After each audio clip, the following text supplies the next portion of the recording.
Hello guys, welcome to another new blog video. তো guys, আমি আবারও একটা নতুন ইন্টারেস্টিং ব্লগ ভিডিও নিয়ে চলে এসেছি। তো তোমরা সবাই কেমন আছো? আশা করি তোমরা সবাই খুব ভালো আছো, আর আমিও ভীষণ ভালো আছি। তো আবারও একটা নতুন ইন্টারেস্টিং ব্লগ ভিডিওতে তোমাদের সবাইকে সুস্বাগতম। তো বেসিক্যালি ব্যাপারটা হচ্ছে কি, মানে বড়দি আসছে, তো বড়দি আসছে সে কারণে আজকে আমি মাছ নিয়ে চলে এসেছি, আবার বাবাও মাছ নিয়ে চলে এসেছে। মানে তারপরে বাবা দু রকম মাছ নিয়ে এসেছে, চিংড়ি মাছ অ্যান্ড তেলাপিয়া মাছ, আর আমি নিয়ে চলে এসেছি রুই মাছ। আর তো যাই হোক, সেই মাছগুলোকে এখন আমাকে কুটতে হবে আর পরিষ্কার করতে হবে, ধুতে হবে। তো যাই হোক, যেহেতু মা বা ছোটদি কেউ বাড়ি নেই, দুজনেই গেছে স্কুলে, তো সেই কারণে আর কি এই কাজগুলো আমাকে কমপ্লিট করে রাখতে হবে, নাহলে মাছ টাছ সমস্ত যাবে সব নষ্ট হয়ে। তো বেসিক্যালি মানে আর কি অ্যাকচুয়ালি যেহেতু দিদিরা আসতে লেট হয়ে যাবে, তো দিদি এসে যেহেতু তরকারি রান্না শুরু করলে তখন অনেকটাই লেট হয়ে যাবে। তো সেই কারণে আর কি আমি আর কি আজকে এই পটল চিংড়িটা আর কি এই করব আর মাছের ঝোল করব। তো যাই হোক, সম্পূর্ণ ভিডিওটা দেখতে থাকো, তোমাদের সঙ্গে সব কিছুই শেয়ার করবো। আশা করছি তোমাদেরও ভালো লাগবে। কেমন কীভাবে পটল চিংড়ি করি না করি সব কিছুই দেখতে পাবে। চলো কন্টিনিউ দেখতে থাকো। বেসিক্যালি ব্যাপারটা হচ্ছে কি, আমি যেভাবে আর কি পটল চিংড়িটা বানাবো একদম অনুষ্ঠান বাড়ির মতো করে বানাবো, তো তোমরাও বানাতে পারবে। স্টেপ বাই স্টেপ দেখতে থাকো। তো না গেজিয়ে ভাট ভিডিওটা কন্টিনিউ দেখতে থাকো। তো পটল চিংড়ি বানানোর জন্য এখানে নিয়ে নিয়েছি পর্যাপ্ত পরিমাণে চিংড়ি মাছ, আর এখানে দেখতে পাচ্ছ আদা বাটা, রসুন বাটা, জিরে মরিচ বাটা, টমেটো অ্যান্ড পেঁয়াজ কুচানি। আর এখানে দেখতে পাচ্ছ গোল গোল করে পটল কেটে নিয়েছি, আর ওর নিচে আছে আলু। তো আর এই যে দেখতে পাচ্ছ আমি চিংড়ি মাছগুলোকে ভেজে নিয়েছি, আর এইদিকে আর একটা মাছের ঝোল হচ্ছে, আর এইদিকে দুধ বসানো আছে। তো যাই হোক, এরপরে আর কি আমি পটল চিংড়িটা করব। তো যাই হোক, এখানে দেখতে পাচ্ছ এলাচ নিয়ে নিয়েছি, দারচিনি, জিরে অ্যান্ড শুকনো লঙ্কা নিয়ে নিয়েছি, এগুলো ফোড়ন দিতে হবে। তো যাই হোক, এই যে দেখতে পাচ্ছ পটল অ্যান্ড আলুগুলোকে ভেজে নিয়েছি লাল লাল করে। এবার হচ্ছে অল্প ফ্লেম দিয়ে তারপরে এই যে দেখতে পাচ্ছ দারচিনি, লঙ্কা এবং এলাচ, এগুলো আর কি তেল গরম হলেই কড়াইতে দিয়ে দেবো। তো যাই হোক, দেখতেই পাচ্ছ এখানে তেল গরম হয়ে গেছে এবং কড়াতে আমি দিয়েছি ওগুলো। তো এগুলো হালকা করে ভেজে নেব, যেই একটু মানে ভাজা ভাজা হয়ে যাবে তারপরে এখানে পেঁয়াজ কুচানো আছে অ্যান্ড লঙ্কা আছে, ওগুলোকে দিয়ে দেব। তো যাই হোক, এগুলো আর কি ভালো করে হালকা ফ্লেমে ভেজে নিতে হবে, আর তারপরেই ওগুলোকে দিতে হবে। তো এখানে বেসিক্যালি এগুলো ভাজা হয়ে গেছে, আর এখন আমি এর ভেতরে দিয়ে দিচ্ছি পেঁয়াজ। তো পেঁয়াজটাকে লাল লাল করে ভেজে নিতে হবে। তো তারপরে পেঁয়াজটা খানিকটা ভেজে নেওয়ার পরে এর ভেতরে দিয়ে দেবো আমি লঙ্কা। তো যাই হোক, পেঁয়াজটা আগে লাল লাল করে ভেজে নিই। তো এখানে দেখতে পাচ্ছ পেঁয়াজটা মোটামুটি ভাজা হয়ে গেছে, হালকা বাদামি কালারে চলে এসছে। আর এখানে আমি দিয়ে দেবো টমেটো। তো টমেটো এখানে ছোট্ট ছোট্ট করে কুচানো আছে, দেখতে পাচ্ছ।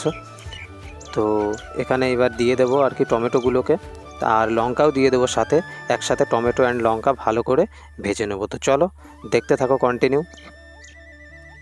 আর দেন ফার্স্ট তোমাদের হচ্ছে এরকম আলু অ্যান্ড পটলগুলোকে লাল লাল করে ভেজে নিতে হবে। তার কারণ হচ্ছে আমি সেই সময় ক্যামেরা আর কি চালু করিনি। অ্যান্ড সাথে দেখতে পাচ্ছ চিংড়ি মাছও এরকমভাবে ভেজে নিতে হবে লাল লাল করে।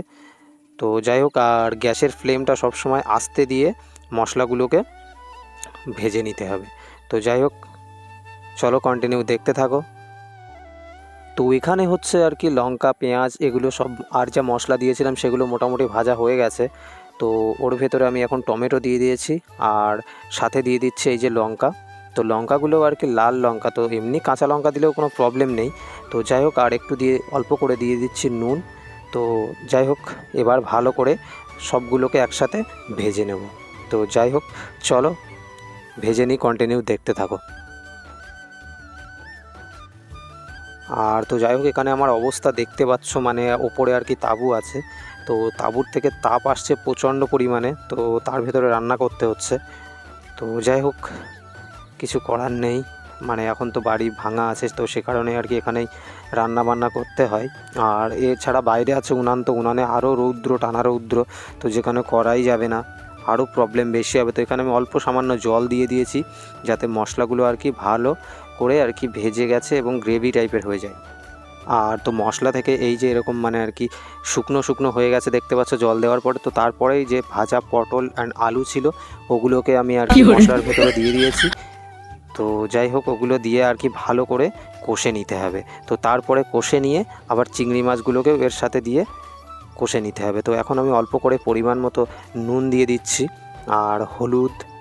তো যাই হোক, এগুলো দেওয়ার পরে ভালো করে কষে নিতে হবে, আর তার সাথে চিংড়ি মাছটাও দিয়ে দিতে হবে, দিয়ে ভালো করে কষে নিতে হবে। তো যাই হোক, চলো কষে নিই, আবার কথা হচ্ছে। তো এখানে আমি পরিমাণ মতো হলুদ দিয়ে দিচ্ছি, তোমরা নির্দিষ্ট পরিমাণে হলুদ দিয়ে দেবে নিজেদের আইডিয়া মতো।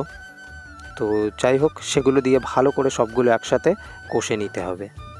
তো এই যে দেখতে পাচ্ছ আলু অ্যান্ড হচ্ছে তোমার পটল কষা হয়ে গেছে, তো সেই কারণে আমি চিংড়ি মাছগুলোকে দিয়ে দিয়েছি ওর ভেতরে। তো সবগুলো একসাথে কষে নেব, আর হালকা করে প্রথমে জল দিয়ে দেব। তো তারপরে ভালো করে ওগুলো কষে নিয়ে কষা হয়ে গেলে আমি মানে পরিমাণ মতো জল দিয়ে দেব। তো খুব বেশি জল দেবে না, অল্প জল দেবে পরিমাণে। তো যেহেতু পটল চিংড়িটা আর কি রসা রসা করতে হয়, তো সে কারণে খুব বেশি জল দেবে না। আর এখানে দেখতে পাচ্ছ পটল চিংড়ি মানে তরকারি ফুটে উঠেছে, তো সে কারণে আমি ঢাকা দিয়ে দিয়েছি। তো কিছুক্ষণ পরে আবার আগলা করলাম, তো আগলা করে একটু নেড়ে দেব। তো যাই হোক, তারপরে আলু টালু ভালো করে সেদ্ধ হয়েছে কিনা সেগুলো দেখে নিতে হবে। তো চলো তোমাদের আমি আরেকটা জিনিস দেখাই, সেটা হচ্ছে ইয়ে দেখো, ওই যে দিদিরা চলে এসছে।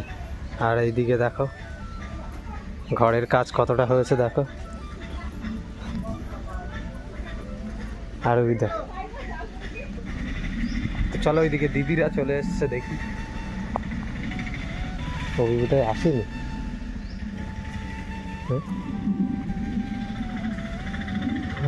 বাবা, তো ওখানে দেখতে পাচ্ছ মানে তরকারি একদম প্রায় শুকিয়ে এসছে ঝোলটা, আর একদম রসা রসা টাইপের হয়ে গিয়েছে, মানে প্রায় তরকারি নামানোর মতো হয়ে গেছে। তো নামানোর আগে একটু লবণ চেক করে নেবে।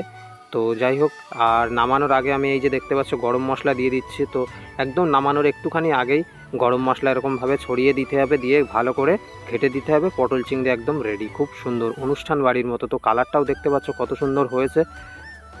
তো পটল চিংড়ি করার সাথে সাথেই আমি আর কি মানে খিদে পেয়ে গিয়েছিল, তো সে কারণে ভাত নিয়ে বসে পড়েছি। দেখতে পাচ্ছ এখানে পটল চিংড়ি প্লাস সাথে আরও তরকারি ছিল। তো চলো মাঠের রাস্তার দিকে ঘুরতে যাব, মানে প্রেমনগরের মাঠে। চলো যাওয়া যাক। তো বেসিক্যালি ব্যাপারটা হচ্ছে আমি এখন মাঠে চলে এসেছিলাম, আর এই যে দেখো মাঠের পরিবেশটা, তো হালকা মেঘলা করেছে আর কত সুন্দর লাগছে।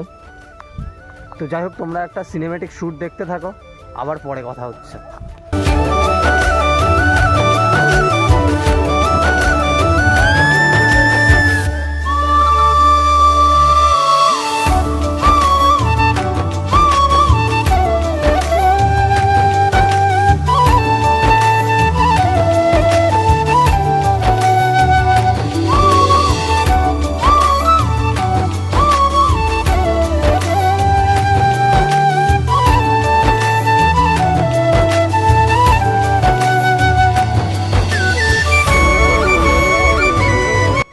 তো যাই হোক, আজকের মাঠটা পুরো দেখছি ফাঁকা, এই যে দেখতেই পাচ্ছ, মানে দু একজন আছে।